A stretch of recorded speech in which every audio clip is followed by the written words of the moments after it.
are the Gospels reliable remnants of Jesus' earthly ministry? We actually changed it to the New Testament documents. I talked to him, so he'll Oh, there's agree. another change? Okay, okay. Well, I talked to you about it too. I sent you a DM about it if you remember. Oh, wait. Was it soon? Or was Yeah, it it? was like you responded to it. We had a conversation about it. Oh, okay, okay.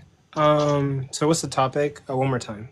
Are the New Testament documents reliable remnants of Jesus' earthly ministry, not the Gospels? Okay, so it's going to be a focus on the New Testament as a whole. Yeah, Okay, so are the New Testament documents reliable remnants of Jesus's ministry? yeah. Okay.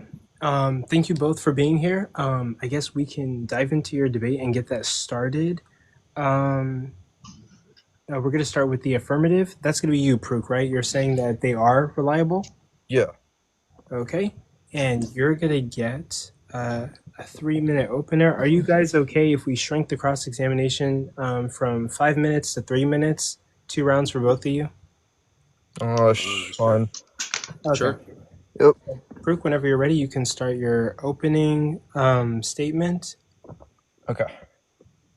All right. So with this topic, I think I don't even know about this topic because I think the conclusion is pretty obvious. We obviously do have reliable remnants of Jesus's earthly ministry from the New Testament documents.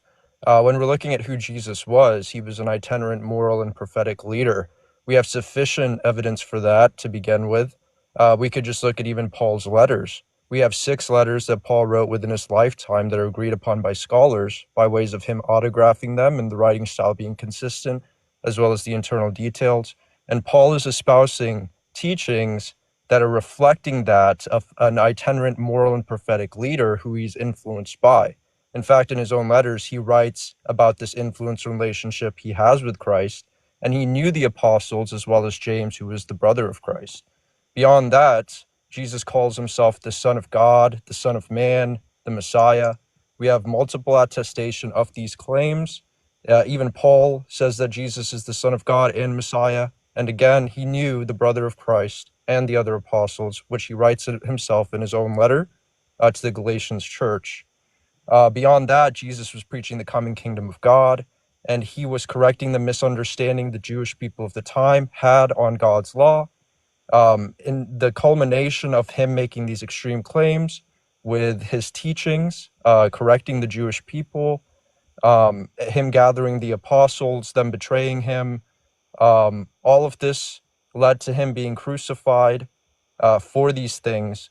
And this is amply seen within the New Testament documents. The opening time, I don't have a long time. When we're talking about the historical stuff, this type of stuff, we could talk about it for literally days. It's that there's that much content. So in the next segment, I'll kind of open up on these things and give as many reasons as I can to show that this is without a doubt the most reasonable position to take about what the New Testament reflects about Jesus. You do have 48 seconds left. Yeah, so in my last few seconds, let me see here what I can do to fill up some time. You could also seed the time. You don't have to use all of it. Okay, I'm just trying to think. Maybe I had something. I know I'm cutting down time here. No, that's fine for now. I think I can open up more in the next portion. I see the time. Okay, Buddhistbear, you're up. You're gonna get 3 minutes for your opener, and you can start whenever you're ready. Okay. So usually, when it comes to the reliability of the New Testaments, you'll hear a lot of what Pruk has just said. Excuse me. I'm going to provide some evidence that is able to show a little bit of shakiness with most of the New Testament documents. Starting with some of the Gospels themselves, we understand that a lot of the Gospels have been written a lot later than the events that are described. By a lot, I'm talking about 3 decades or so. And we understand this by looking at the earliest gospel as Mark. And we understand that this is the earliest gospel as written by early church fathers Ignatius and Papias. And we also understand that it's the earliest one written because of that, and we understand that it's written at around 70 AD because of its description of the destruction of the Jerusalem temple, the Temple of Jerusalem. Excuse me. And because it's very specific details of the destruction of it, a lot of scholars agree that it was written at the earliest at 70 AD, which is about 3 decades after the event of the events of the gospel itself. And we understand that because it's 3 decades, that there could be a lot of memory problems, as human memory, even within a few moments after events occurring, is very shaky at best. So that throws some reliability of the Gospels in the New Testament to have some level of lower reliability. And we also understand that even through other New Testament documents, there are a lot of tensions between Paul and some of the other apostles, such as Peter and James, within their epistles that are being seen. There's a lot of disagreement on things such as the role of the law, excuse me, particularly in terms of circumcision. And we see that there's a lot of disagreements between him and James and Peter in particular on that subject, as well as the discussion of faith and works. Paul seems to advocate for faith alone, while you see a lot of push for faith and works consecutively amongst James's epistles as well. So we can see that there's a lot of tension between the students of Jesus as well as a later writer, Paul, that are sort of bringing the reliability of the entirety of the New Testament as something to promote the reliability of the New Testament to promote as reliable remnants of Jesus's teachings. Initial sentence as well. Yes, that's the end of the sentence. Okay. Thank you for your candor. We're going to move on to the cross-examination. So, Brooke, you're going to have 5 minutes to cross-examine your opponent, and you can start those 5 minutes. So I'll be asking questions, right? Yeah, you'll be in control. All right. Say it again, OG Kyle. Are we doing 5 or 3? Oh yeah. Yeah, we're gonna do 3. Are you guys okay with that? Yeah. Okay. Go ahead, PRK. Yeah, so the first thing I would ask is, why do you think that the tension between, Paul or Peter and James would arise? It's definitely stemming from the fact that Paul is a Gentile and Peter and James are of Hebrew descent, for lack of a better term.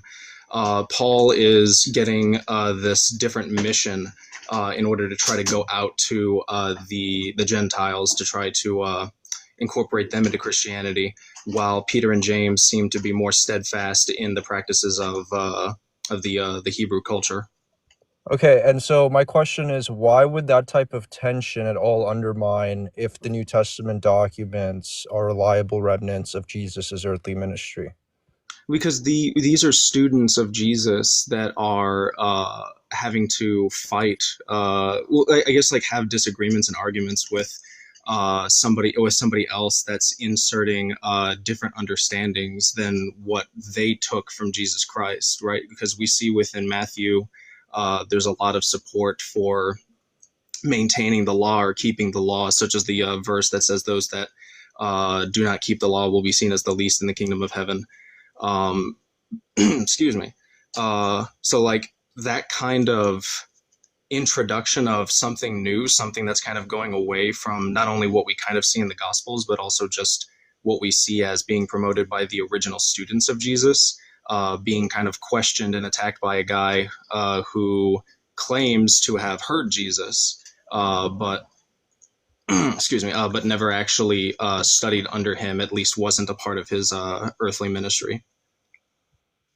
Right. So obviously Peter, James, they were part of Jesus's earthly ministry. They followed him. James was the brother.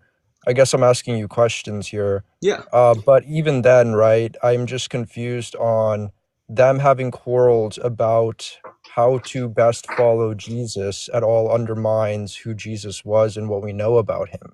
That's not clear to me because Jesus spoke in parables, um, things like that. Well, So you don't think things. and obviously it changed how they understood the day of worship, the Sabbath, which would be taken in many different ways, could be interpreted in many different ways. So there were quarrels from the get-go. Mhm. I'm still confused on how this undermines what we know about Jesus and his earthly ministry, even if there were quarrels. Well, it would Yeah. undermine. It would be an attempt to undermine what we understand to be his teachings. I would say that if there is something that is undermining the certain teachings that are being promoted, excuse me, that are being promoted by his students, such as keeping the law and Paul saying that the law has ended, then I would see that as something that is undermining the teachings, which I would call a part of as Jesus' earthly ministry. I would say his teachings are a part of his Time's earthly up. ministry. Okay, Buddhistbear, time to start your 3 minute cross-examination. You can start whenever. Yeah, so I would actually like to know, Brooke, do you personally see any kind of possibility of these gospels, the gospels as well, because they are still a part of the New Testament, being written later as anything that could throw into question the reliability of maintaining the teachings of Jesus Christ, or even just the nature of Jesus himself? I don't think it's particularly compelling. But the 70 AD date for the Gospel of Mark, which is usually used, I'm very confused as to why that's the consensus. There are critical scholars across the board that are not Christian that hold a very early date, like James Crossley or Wenham, who've dated the Gospel of Mark to as early as 36 AD. And the reason is because the fall of the Temple of Jerusalem isn't clearly portrayed in the Synoptic Gospels. It's vaguely pointed to, and that's why secular scholars usually agree that Jesus actually predicted the fall of the temple in Jerusalem. So I don't think there is internal evidence to suggest the Gospel of Mark comes after 70. And I would actually say it's an urgent message in response to the crucifixion, placing it with probably, very early.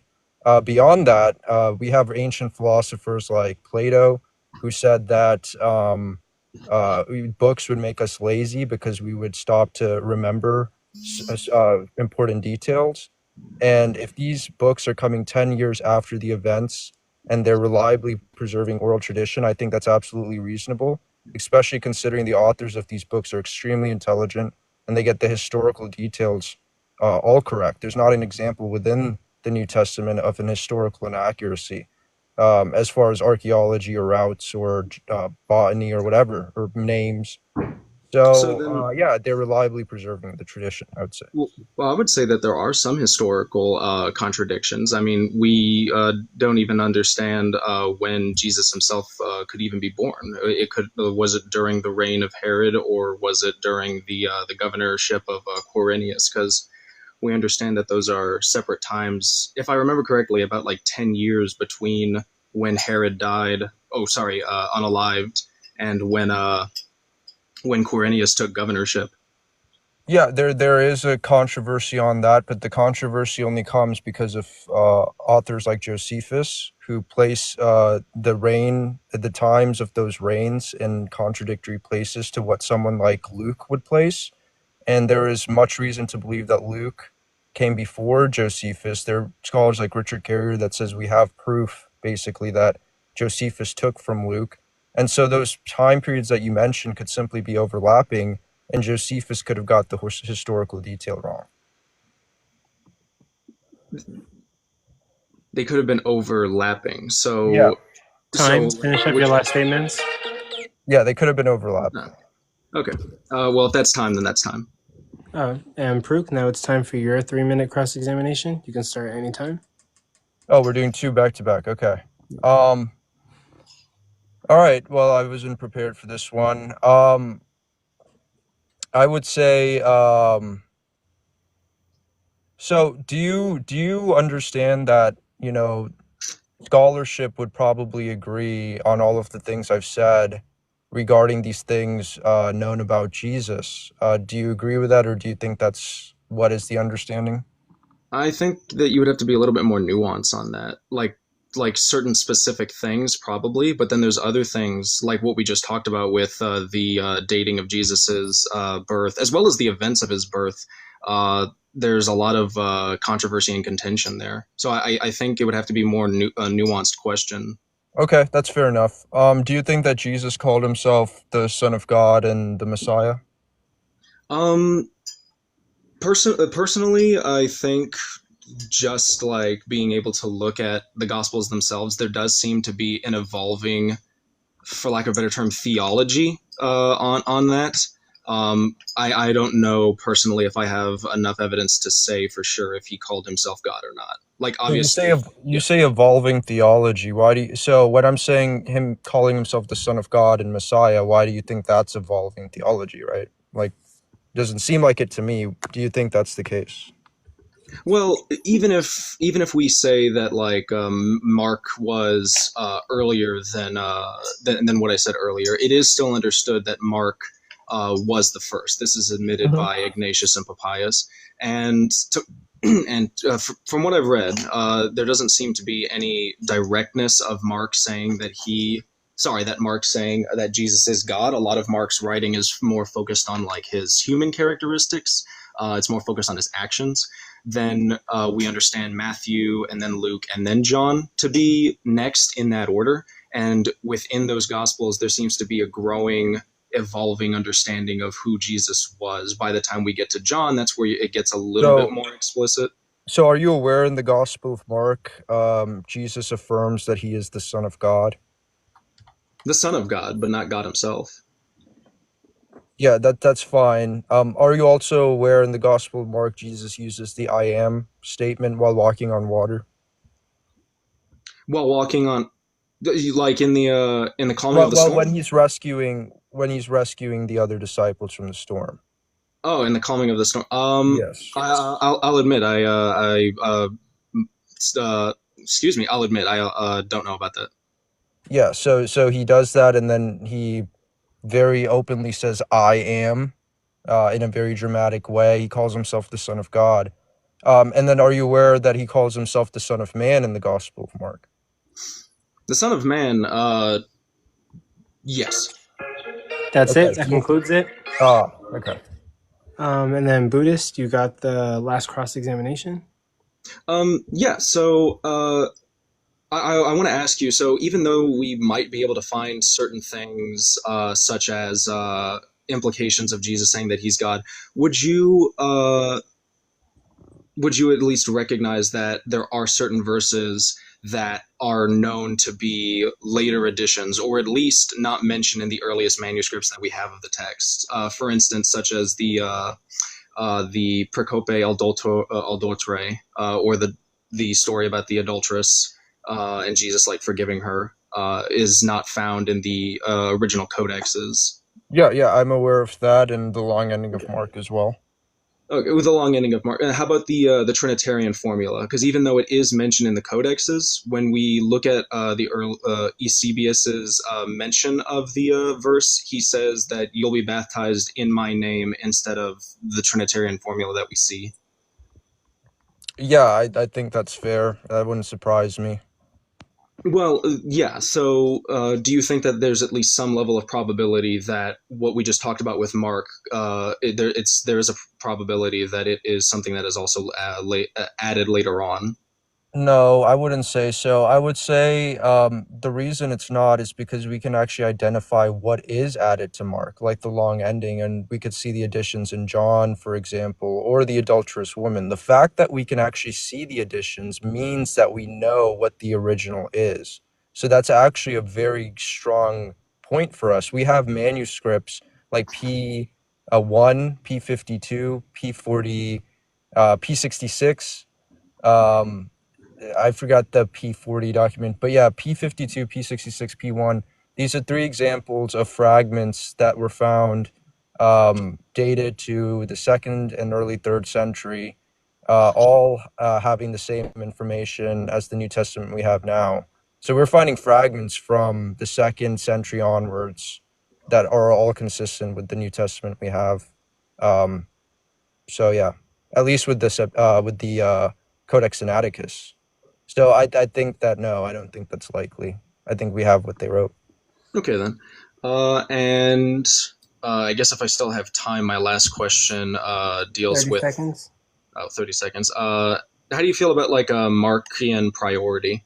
The idea that Mark is basically a source for Matthew and Luke. Yeah, I would say that's I hold to that.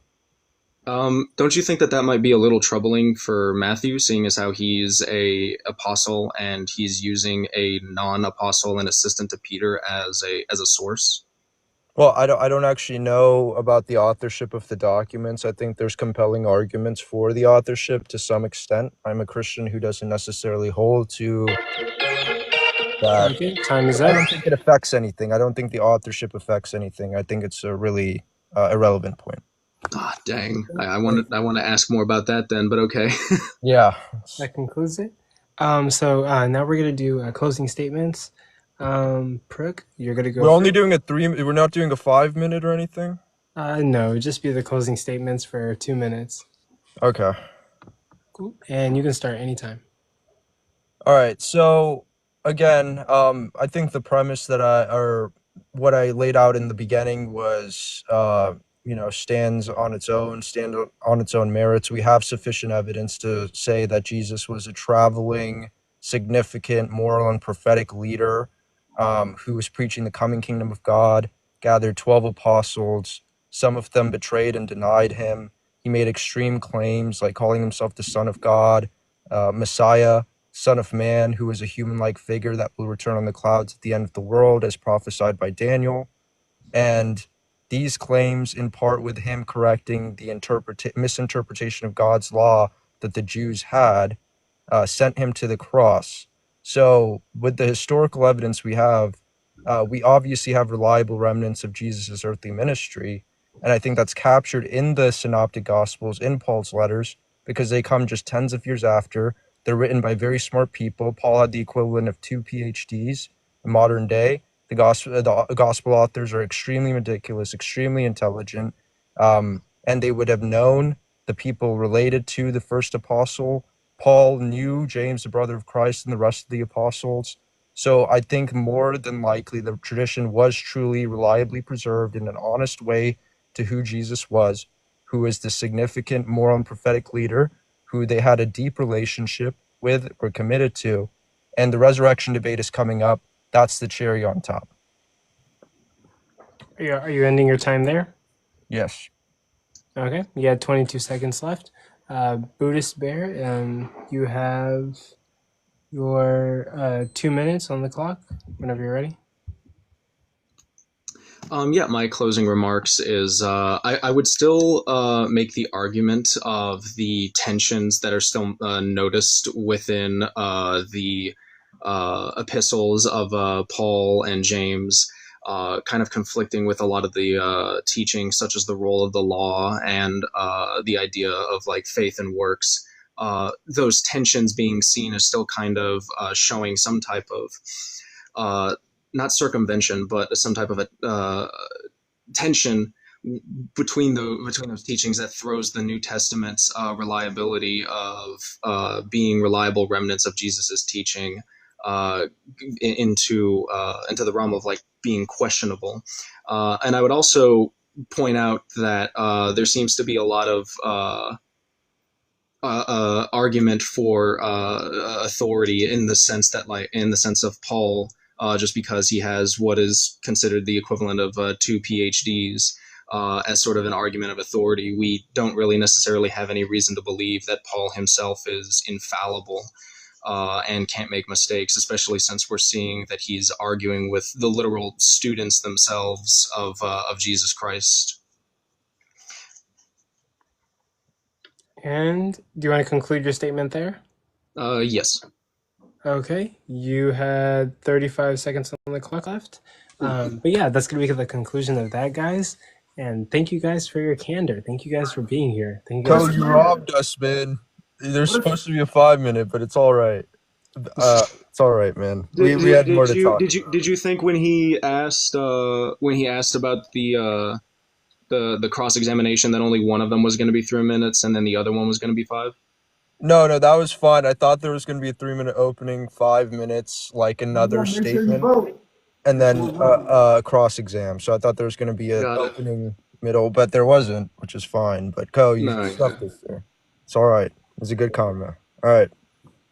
All right, guys. We appreciate you guys for joining us.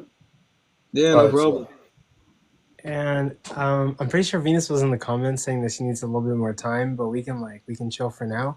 We're right about at 79K likes. Let's get this live up to 90K likes, okay? And just tap your screens. Let's get the likes up while we're waiting for Venus. She's just last minute preparing. And the next debate's going to be Rebel versus Venus on whether our reality is intelligently designed.